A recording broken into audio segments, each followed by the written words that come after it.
chasing the blue bird. In skies of azure, the blue bird sings, a melody of joy of endless springs, yet every note's a lie, a fleeting tease, while real life wrestles in the storm's cold breeze.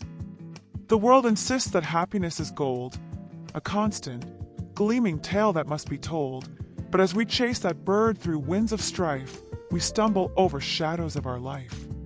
The glossy ads and smiles that never fade conceal the scars and struggles that we wade.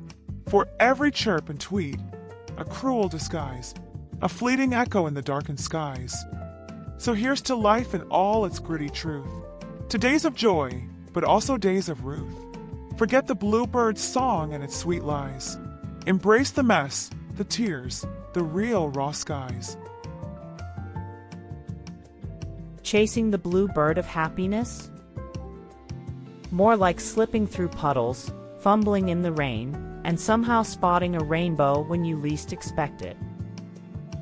Because the truth is, we don't find happiness by chasing some perfect, shimmering bird in the sky.